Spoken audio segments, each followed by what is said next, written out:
Salut les folks, ça fait un bail. On est dimanche. Du coup, c'est Stoner Sunday. Moi c'est Sphera, je suis médium et artiste. Et aujourd'hui, on va parler de pierre tous ensemble. Alors, ça faisait super longtemps que j'avais envie de faire une vidéo facecam. Ça faisait trop longtemps que j'avais envie de faire un truc un peu simple et spontané.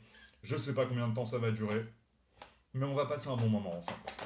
Les derniers mois, j'ai accumulé dans ce sac des tonnes de pierres. J'ai aucune idée de ce qu'il y a dedans. On va les tirer au sort et en parler ensemble. Alors, qu'est-ce qu'on a ici? Voyons voir. C'est noir. On dirait qu'il y a quelques reflets. Pour moi, on a une jolie obsidienne. Erratum. J'ai dit de la merde. Cette pierre est donc un œil de faucon absolument magnifique, très sombre. L'œil de faucon, pierre de vision, liée à l'œil d'Horus symboliquement. Une pierre dédiée à la clairvoyance, à l'esprit. Et ce spécimen est vraiment très sombre. C'est assez intéressant et je pense que avec les iridescences qui sont sur la tranche, on va pouvoir en faire quelque chose. Pierre suivante, on va voir ce qui va nous arriver. Alors, toutes les pierres que vous voyez dans cette vidéo viennent, sauf certaines qui sont des cadeaux, viennent de chez Crystal Forest. Je vous mets le lien en description. Agathe, Gaël, Big Up, RPZ76. Alors, qu'est-ce qu'on a ici? Oh, waouh! Mais matez-moi ça, les folks! Cette cornaline est de toute beauté. Alors, je sais pas si vous voyez bien avec la lumière. Ah, voilà. Regardez-moi ces marbrures, elles sont incroyables. Ça nous fera un big pendentif, mais vraiment une pierre d'une qualité rare. Waouh! Magnifique, j'adore. Alors... Nanos. Je me dis que j'aurais moins de travail de montage si j'étais moins hyperactif. Nanos. C'est écrit dessus, j'ai même pas de travail d'identification à faire.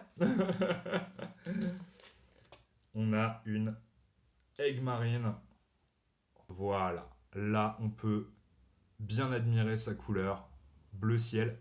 Là, vous voyez, elle a un petit pain, donc c'est le genre de choses avec lesquelles j'aime beaucoup travailler autour, ce genre d'imperfection.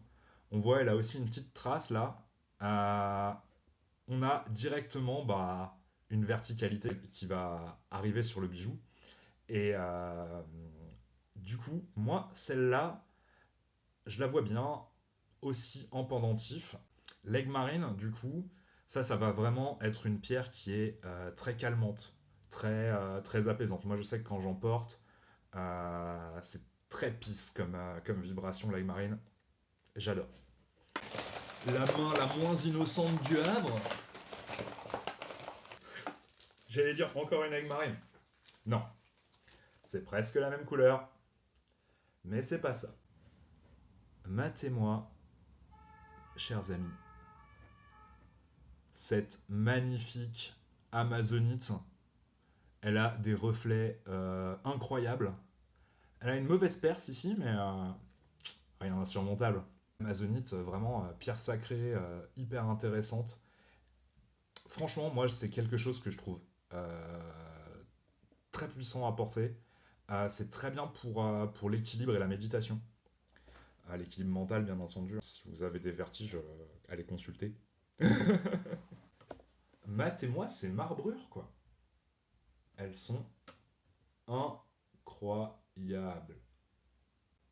Et la petite iridescence, franchement, c'est rare de trouver des amazonites qui ont vraiment ce genre d'iridescence-là. Quelle sera notre cinquième pierre? Ah bah là, on a du matos. Il y en a plusieurs dans la boîte, dans la petite pochette. Alors, ça, si je me rappelle bien, oui, il y en a plusieurs. Des Tourmaline noire brute. Deux magnifiques spécimens bien allongés, avec une forme bien irrégulière. Ah bah oui, Matt et moi, c'est cristaux. La tourmaline fait très souvent des cristaux allongés ou en tablette. Ceux-là, ils me rappellent presque les orgues basaltiques de la chaussée des géants, par exemple, en Irlande du Nord. Donc on a vraiment des cristaux qui sont vraiment dans la longueur et magnifique, magnifique. Alors là, ça, la tourmaline noire, traditionnellement, hein, on est sur éloigner les énergies négatives. Et ce qui sera, je pense, notre dernière pierre de ce soir, elle contient aussi de la tourmaline. Quel hasard! Sauf que c'est une jade néphrite. Alors moi, ce qui m'a charmé avec cette pierre, directement en fait, c'est sa forme. C'est un magnifique tétraèdre. Du coup, moi, ça fait flamber mon imagination d'un point de vue géométrique. Alors, je pense que celle-là, vous la verrez bientôt dans un de mes bijoux. En tout cas, c'était super de passer ce moment-là avec vous. J'ai hâte de reprendre les live streams. J'ai hâte de lire vos commentaires également. Et puis, bah, à la prochaine!